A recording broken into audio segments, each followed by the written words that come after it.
And so, my favorite part of the panel, or my favorite part of the week, is right now. And that's, of course, where we get to do the Canadian Administrative Professional of the Year Award. Now, I'm not going to introduce them, they're going to introduce themselves. And I'm hoping you watched in the lobby. There was a little spot where you could see all the videos. So please go watch their video, not right now, later, but watch them later. They introduced us to them so that we can get to know a little bit about them. But as I bring them all on stage with me, they already know that the decision has been made. So the questions that we're going to chat about have no impact on the award. The award's already been decided. But please welcome to the stage, to the screen, our 5 finalists for the 2025 Canadian Administrative Professional of the Year Award. Woo woo. And there they all are. Awesome. Nice to see everybody. So, what I'm going to do is we're going to start alphabetically. And so, Caroline, Erin, Rosanna, Sydney, and Tara, we're going to go alphabetically how this goes. I just want in about 60 seconds, tell us who you are, where you work, what you do. Tell us anything that's relevant that you can fit in 60 seconds. So, Caroline, we'll start with you. Aren't I lucky to go first? Yeah. Hi, everyone. My name is Caroline Dickey. I work for East Coast Credit Union in Dartmouth, Nova Scotia, but I'm coming to you live today from my home office in Porters Lake. I'm the executive assistant, so I report directly to the president and CEO, and through him, I support our board of directors, and I also provide some support for the rest of the executive team. I do everything from minute taking to conference planning to project work. Awesome. Thank you. Erin, let's go to the other end of the country. We got both ends here. Let's go to the other end. So I'm Erin Plant. I live in Kitimat, BC. I work for MNP, a national accounting firm, where I work as a regional office manager for the Northern BC region. I lead a team of 13 admins across 4 offices, and I support our regional managing partner and regional support for our 17 partners across the region. Just a couple people. Kind of in the middle, Rosanna. Hi, my name is Rosanna Melotti. I work for the City of Hamilton. I've been there for 39 years. In the last 8, support the city manager and mayor's office. And now I've added, due to all the crises we've gone through the City of Hamilton, our emergency operations control team has been a big part of a team that I've supported. My journey has always been through admin roles, and they've been very creative stepping stones to where I am today. Sydney, go backwards, go left. Hi, everyone. My name's Sydney Hansen. I'm from Calgary, Alberta. I currently work at Blue Earth Renewables as a senior executive assistant. I support the company's leadership team. There's 8 of them and 1 of me, so it gets kind of busy. Prior to Blue Earth, I was an EA at Ernst & Young, and then before that, I was an after that, I was an EA at BMO Capital Markets. Excellent. And last but not least, Tara. Hi, I'm Tara Monroe. I'm the Senior Executive Assistant at Cool IT Systems, which, like Sydney, is based in Calgary. We are a global leader in liquid cooling for data centers. I support our entire executive team, which is a bit large, but overall it's our CEO, our president and COO, our CFO, and then the executive team. I help lead executive operations, internal communications, and wide-scale company initiatives. But I've had so many different roles in my life, and they've all been incredible. I've worked in corporate roles in oil and gas, med tech startups, and even co-running a business for over a decade. It's quite an eclectic mix for sure, but it shaped every step of the way on what got me here today.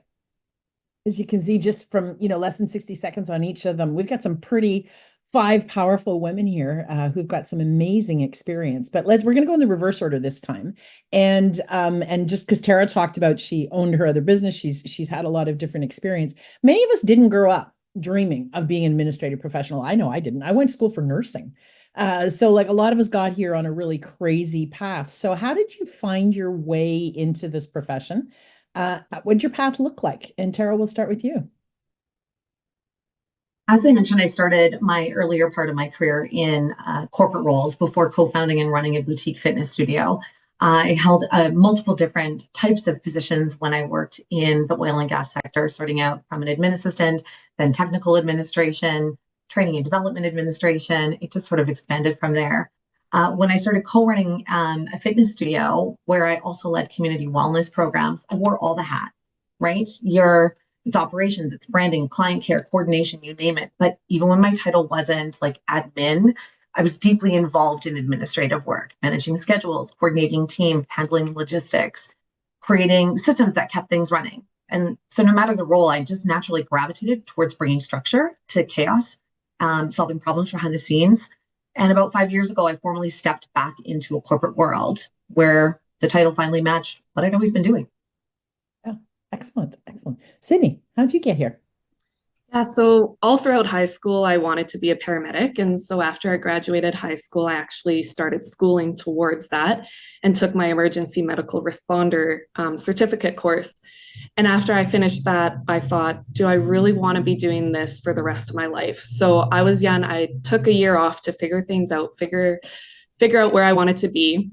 And so I actually landed a job as a customer service rep for the town of Didsbury, the town that I grew up in. And then from there, I moved into an admin assistant role, and I really actually liked it. And so I researched different post-secondary opportunities and came across the Administrative Information Management Diploma program at SAIT and enrolled in that. And as part of the program, I needed to take a 4-week practicum, and that placement was at EY.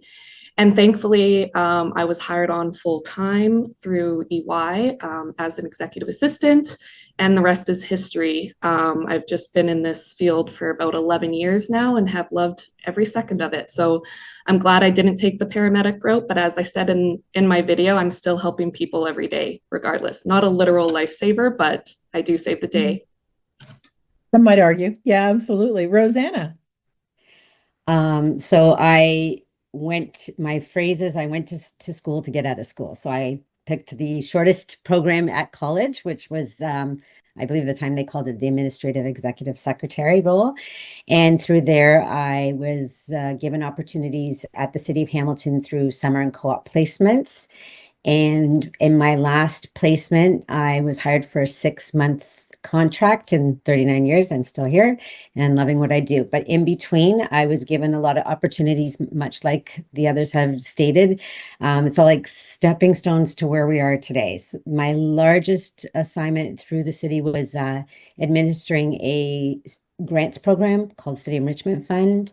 And it went from a $3 million to $6 million budget. And I administered that with a team of 4 operational staff. And from there, I made my way to the C-suite and I think the word on our street for City of Hamilton was we never thought our EA was going to leave. She left for Toronto, and within 2 weeks, I was handed 2 pieces of paper and asked to start the role. And that was 8 years ago. Wow. Wow. Yeah, 39 years. I wouldn't expect you to be all in the same job. You've definitely moved around a lot too. Good. A lot of moves. Yeah, for sure. And we have Erin next. I started as an admin while I was going to college for an accounting diploma. About a semester in, I realized I don't work well with numbers. But I love the office environment. So I just went general business and kept working in my admin role. The variety in my admin position was what really excited me. And when I joined MNP, it was like getting the best of both worlds, getting to work with accountants, but not be an accountant. And now I work in the same office setting that I love with a fantastic team. That's awesome. Awesome. And who we got first? Caroline. So I originally, way back in the day, went to university with the intention of getting a degree in social work. I was 2 years in, applied to the program, and was not selected, and didn't really have a backup plan, kind of puttered around a little bit, and then made my way out to BC, where through luck, I got an admin job at a bank, where I realized that I really, really enjoyed that type of work. And I've been in admin ever since. That was 20 years ago. I've been in my current role with my current employer for 18 years. And though it's been the same label, executive assistant, the role has changed immensely over the last 18 years as our organization has grown. Absolutely. All right, so we got a little bit of information on everybody. Now we're going to go deeper individual questions. The first question I have is for Rosanna, because the city of Hamilton underwent a major cyber attack. And I know that Rosanna played a key role during that crisis. So can you walk us through how you responded and what actions you took to sort of stabilize the situation? Yep. The cyber attack, we were notified on a late night weekend, and I was at a family friends in Mississauga. So I quickly packed up the family and said, need to go home, and reached out to my current boss, city manager, and asked what she needed from me. And that was pretty late Sunday night. So I asked what she needed from me. She gave me the to-dos right away, and the role I'm currently in then turned into a 24/7 job, because we then activated the Emergency Operations Control Center. So we were running basically two businesses at the same time. One was the control center and one was the day-to-day business of the city of Hamilton, with what little tools we had to do so, but still had to keep the doors open. I then reported to that team with my city manager, worked alongside her, and my goal or my job was to keep her organized in both portfolios and kind of keep the office running. The next day, I recruited my admin coordinator team and let them know the plan, leaned on them heavily to make sure the day-to-day operations ran smoothly, until we got to a point where we could somewhat start to have the new normal from the heels of COVID to the cyber attack.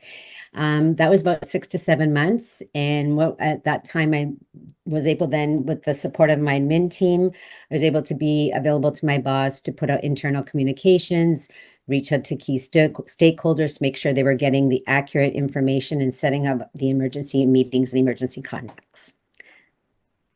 Oh, yeah, big job. And just for context for everybody else, when did this happen? February 25th, 2000, what year last year? I can't even remember the year last 24? year. February 25th that happened. And we are, the operations control team was fantastic. I learned so much from working with them. And as much as we are up and running, there's still 3 years of getting back on our feet and where we need to be, because we went manual everything, manual paychecks, manual everything. Wow, Yeah. I just can't imagine. Yeah, it was Oh, an experience. And the last piece of that too, I know we only have a couple seconds, but I did have to like sit my family down and say it's all hands on deck at home too, because I wasn't here to do it. I literally was not here for 6 months. yeah, I believe it. I Yeah. believe it. And similar is working in startup, and Sydney works in startup where, I mean, it's everybody does everything and until you get the systems as well. So startup is often really fast paced and demanding, as I'm sure Sydney very well knows. How do you set and maintain boundaries? Like Rosanna talked about, she was 24/7. That was a clear, we're in a crisis, we need to deal with it. But startup feels like that all the time. So how do you set and maintain your boundaries when your role really requires you to be available and flexible? Yeah, I'm actually really lucky enough to work for a company and executive team that really respects those boundaries and respects work-life balance. I think that's just a top-down leadership thing built into our culture. So I'm really lucky that way. However, I do think part of the role that we're in is to be flexible and available as needed, depending on the circumstance. So I think one way I've set a boundary is to be clear on my preferred ways of communication when something urgent arises, and that's through texting. So if it's after hours and I receive a text from an executive, I know it's something that I need to look at. Other than that, I try to, keep work at work and not check emails at night, but sometimes that's a bit hard. And I think I sometimes have a hard time saying no. We are definitely people pleasers, but I remind myself that being flexible doesn't necessarily mean being constantly available. I maintain boundaries by setting clear expectations, communicating well, but assertively when I do need to, and then just staying mindful of my own well-being. I like that line. Being flexible does not mean being always available. Good line for sure. So we're going to jump to Erin now. And Erin, you've had a relatively short career compared to some of us. Rosanna and I've got a few numbers behind our name, right? And but you've also climbed very quickly in a very large organization. So from your perspective, what is one skill that's made the biggest difference to your success, and how did you develop it? I think the biggest thing is adaptability. In an industry that's constantly evolving and new standards are being thrown at us, being able to pivot is crucial. I think I developed the skill by just staying open-minded and recognizing there's multiple ways to approach a different situation, and just trying to be as proactive as possible. It's allowed me to implement changes more smoothly and efficiently. It's also made it easier for me to support my team, ensuring that we can navigate challenges together rather than us versus them. And so that we can all continue to thrive in the ever-changing accounting world. Yeah, yeah. Numbers are the same, but the accounting world's not, right? Yeah, absolutely. So Tara, you alluded to the path that you owned your own business, right? You mentioned that quickly. And so you've had, lots of different experience. Now, when you've been the leader, owning your own business, co-owning your own business, you're the one in charge. How do you lead now when you're technically not the one in charge anymore? Really great question. To me, leadership is not about titles. It's really about the trust and the trust you build with people that are around you. You're the one that people count on to bring clarity, stay calm under pressure, quietly move things forward. Owning a business really taught me how to lead with that level of accountability, make decisions quickly, keeping that momentum, and really carry the weight when it matters. I bring a lot of that mindset into what I do now. These days, I feel like I lead by bridging the gap between executives and teams, offering guidance, surfacing risks, making sure the right people are connected and aligned. I really try and read the room as well when we're in different situations, aiming to stay, a few steps ahead of what's going to be asked of me, what's going to be expected, really trying to keep that path clear so that the leaders can focus on leading. I don't feel like I need to be in charge to take charge when something needs to really move forward. Leading through presence, precision, partnership. It's really, really about partnership with your executives and your leadership team. And it's really the power of an admin role when it's done well, I guess. Yeah, absolutely. Good answer. So Caroline, starting out on the West Coast, going to the East Coast, and you've moved into a couple different roles, obviously very senior now. When did you feel that you truly stepped into being a strategic partner and not just an admin? What changed? Like, what was that changing point? I think for me, it was being included in meetings and email chains for the executive team, especially meetings where they didn't need me there as a note taker. They just had me there so that I could hear what they were talking about. I understood what they all had on their plates. I understood what their priorities were. And the other thing too is I find that I'm a bit of a bridge between the executive team and the rest of the organization. And so I hear things and I see things going on that the executives may be unaware of. And so acting as that kind of bridge and bringing things to them and saying, hey, people are kind of talking about this. So you might want to put some focus on that in the next few months so that it doesn't become a big problem. So kind of being those eyes and ears for the executive team. And really trying to think proactively 6 months down the road, a year down the road, 3 years down the road. And I'm included in all of their strategy sessions.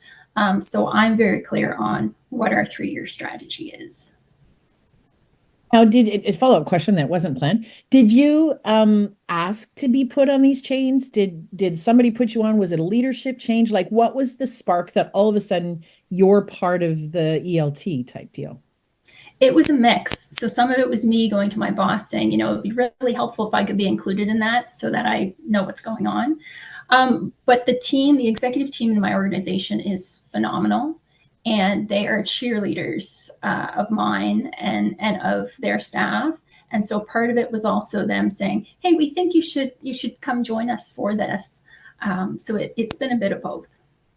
Nice. All right. Back to Erin. You've also had the change. You started as a receptionist and now you're in charge of a lot of people. What was the turning point for your career? What changed so that other people saw you as a leader? Like I hate pointing out that you're young, but it's I've gone through it. It was a long time ago, just to be clear. But I had a hard time when I was younger for people seeing me as qualified in that role. So what was like how did you move from receptionist to, regional supervisor type deal? What was the turning point?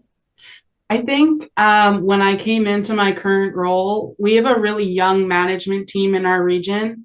And so when I came into my role, I kind of had ideas of things that I knew I didn't want to do as a leader and things I knew that I really wanted to focus on. And my big thing was just being open door with my admins. If they had an issue, they can come to me. They know they can come to me. I did have concerns at the beginning with some of my older admins that trained me when I started with the firm. And they were actually like my biggest cheerleaders when I moved into the role. And they still help me with things backstories that I might not know today. And I think my ability just to engage in those conversations with my team and really have that open door really helps. The key, I think, is taking their feedback and then actually doing something with it. So if they come to me with an issue, I go to the partner group and say, hey, this is a pain point for our group. How can we fix it that works for you guys and for the team?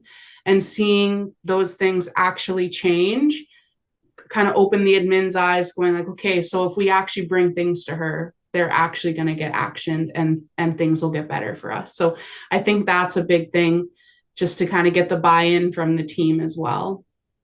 It absolutely is and I'm glad to hear you had support. I know that I don't have the chat open right now. It keeps dinging, so I shut it off. But I know that a lot of us would say, I wish we had that in our careers, regardless of our age. So I'm glad that MNP is a nice supportive organization. Now, Rosanna, you worked at the city for 39 years. You've had a lot of different roles within the city, but it's easy when you get into a big organization to somehow feel sort of categorized or stuck, whereas you've moved around quite successfully. So what's your best advice when somebody feels stuck to help them grow? I think for that, for each person is a different, I think someone has to reflect and think about what that means for them. For me, I knew once I was in this career path, I wanted to stay there. I had different opportunities presented to me and I tested them. So I always say, welcome the testing, try it if there's an opportunity for you. And then once I knew where I needed to be or wanted to be to see the path through, I started to mentor, volunteer, shadow the C-suite admins. There were 6 of them at the time. Offered, even though it was like a hierarchy of how you covered for coverage, I stepped out of my box and offered the coverage. I took the mentor meetings, which now I'm doing for our staff that reach out to me. I make myself available to them. So I think if you just think about how you want to grow, because if you want to grow in the way of in the same path or outside of your path, that's where those 3, I think the points that kept with me is mentoring, volunteering, and shadowing took me to where I am today. I think if you keep that in front of you, it'll lead you where you want to go. Awesome. Awesome. Thank you. Now, I never met Caroline before this whole thing started, but of course, over the last few months, we get to know each other pretty well. But you seem like a very calm person that doesn't get rattled easily. So how do you stay calm when everything feels urgent?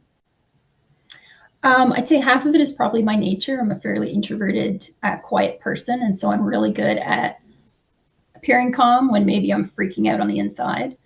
But I think the other half of staying calm is knowing that the executive team that I support have my back, and they know that I always give my best.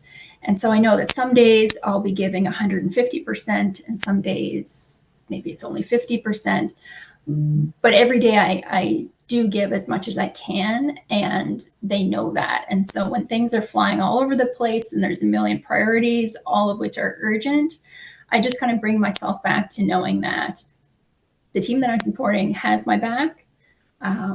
and that I can rely on them if something goes wrong or if I need a helping hand. Super nice. Thank you. Now, Sydney, you already talked about it when you talked about boundaries, but you have a really good working, close relationship with your leadership team. Now, when you see one of your executives heading in the wrong direction, what do you do when you're not sure they want you to say, here's what I think? What do you do when you're not sure they want your opinion? I mean, am I allowed to say that I just give my opinion anyway, even if they don't want it? I think I've become a trusted strategic business partner in every role that I've been, and my team does value my opinion. But I do think it takes some confidence in what you're doing to be able to provide an opinion with tact and respect. Sometimes I'm thinking of things that they may not be thinking about. So I frame my opinion in a supportive and collaborative way. My goal is to always provide insight and challenge them on things while respecting their leadership and decision-making authority, though. I think administrative professionals are considered strong strategic business partners. So even if you think they don't want your opinion, be confident enough to let that shine through. I think it can be valuable to offer input with professionalism and emotional intelligence, with an understanding of when to speak, but also when to step back as well. So I think it's just a delicate balance that I kind of figure out along the way. For you, good for you. And Tara, you also are very senior in the organization. So you probably work with people who, want your job, and they may feel underutilized in their role as they are climbing still the corporate ladder. What advice do you give somebody who feels underutilized and overlooked in their role? If you're feeling underutilized, my biggest piece of advice is really look for the gaps. Look for where you can make an impact. You're going to have an idea or a list of things that is missing, things that could run better, maybe things that could be just a little bit more smoothly, run a little bit more smoothly. Bring forward those ideas, but bring them forward with thought, with research, with a recommendation. You want to be the person that isn't just spotting problems, but you want to make sure that you're offering a clear path forward, something to discuss. And you won't always get it right. It won't always be perfect. But when you take ownership, you follow through, and you're essentially learning as you go. That's really when that trust is built with your leadership team or any of the teams that you're working with. The people who stand out really are the ones that are showing up with intention. And in this profession, you have to want. And when I say want, I mean you really, truly have to want to show up for those people around you, the people that you're working with, and for every single day. Use tools that help you stay sharp, that help you stay very organized. Those can be a multitude of things, but stay aware. Look for those moments where you can lean in and really make a difference. And that's when you're going to notice that things start to shift. They're going to come to you with different things, but they're not going to come to you just because of your title. They're going to show up. They're going to start asking for your support, for your guidance, for your recommendation, or to improve processes or streamline things, because they know you'll get it done, and they know that you'll get it done well. Now comes the exciting part. One of these amazing finalists is going to be awarded the 2025 Canadian Administrative Professional of the Year. This is our 7th year, and it keeps on growing. I know I had created videos and I've messed all up. So Dan, skip that video that I created. We're just going to go right into it. But let me explain to everybody who's listening how this works. First of all, there's nominations. They open January 2nd, and at minsrock.com. It is free. There's no obligation whatsoever. You don't have to pay for anything. Nominate yourself. If you have other people that are willing to nominate you, say, hey, go ahead, but you don't have to. It's very competitive. There are 5 different judges every year. I'm the constant. And so we get new judges. Now, there's a bunch of hoops that they have to jump through. They all had a one-on-one video with me, and they didn't know it until the time. It was worth 40%, which is substantial, a big piece of that. I interviewed 2 of their executives and asked them all kinds of questions. How do they handle this? What did they do here, there? Each of those interviews was worth 15%. So it's 2 of them, 30%. 10% of them was the video that they created for everybody to watch. And so you got a little sense of them. 10% is subjective from the judges. So they creep them, maybe they know them. There's all kinds of ways to find out what they're like. And then 10% is a ranking. Who do you think should be first, second, third? It is always very close. There's been no runaway year ever. And if we start in 2019, you'll see all these people in the audience. We have Jackie Prospero. In 2020, we have Donna Vendetti. 2021, we had Harpreet Renew. 2022, we had Vanessa Bauer. 2023, we had Anik Stark. And 2024 was Heather Gronick. Now, as you can imagine, it's hard. We have new judges every year. And several of them this year commented on how hard it was to pick the ranking, and they knew that it would be incredibly close to judge. And so when we go through all the nominations that come through in January and February, I asked them to give me their top 7. So we've got 5 judges, we've got 7 names for each. So then we could see who the most popular 5 were. And all 5 of these ladies were on everybody's list of 7. So that it was pretty amazing that they were that strong, right? And it was 100% on the scores. I'm only 20%. So this is not a friend of Rhonda club by any stretch of the imagination. As a matter of fact, when Vanessa and Harpreet had won, I had not met either of them either. So the winner gets lifetime attendance to Admins Rock. Our finalists, all of these ladies get to attend free next year, as our finalists from last year are in the audience. And the winner gets a beautiful award. I can't show it to you yet. They get some publicity. They get their own Admins Rock sign that you can hang proudly on your wall at your office or at home as well. Like Heather did yesterday, they get to share a session to talk about what they learned in their year. So, all right, enough suspense, or maybe we should have just a little bit more. Are you ready for more? Yeah, they're all going no. Yeah. All right. It's time to reveal the 2025 Canadian Administrative Professional of the Year. But first, let's build up the anticipation a little bit more. Our winner is a woman. Oh, wait. So are all our finalists. So that narrows it down 0%. She's incredibly outgoing and warm, someone who makes you feel welcome the moment you meet her. But she also comes across as a little bit shy at first. So basically, she's an extroverted introverted. Again, not super helpful. Oh, these ladies qualify that way. She's had some fascinating roles in her career with experiences that are as diverse as they are impressive. But if you think that clue helps, I have some bad news. They all have really amazing careers behind them. She is, however, a huge advocate for administrative professionals. And we're getting somewhere. She's not from Manitoba, New Brunswick, Newfoundland, or Quebec. But plot twist, neither were any of them. So that clue is completely useless. So let's try geography. Let's start alphabetically. Alberta. Is our winner from Alberta? Yes. Yes, she is from Alberta. Now we're getting warmer because there's 2 of them from Alberta. Drum roll, please. And the 2025 Canadian Administrative Professional of the Year is Sydney Hansen. Yay! Oh, Yay! thank you. I'm so excited.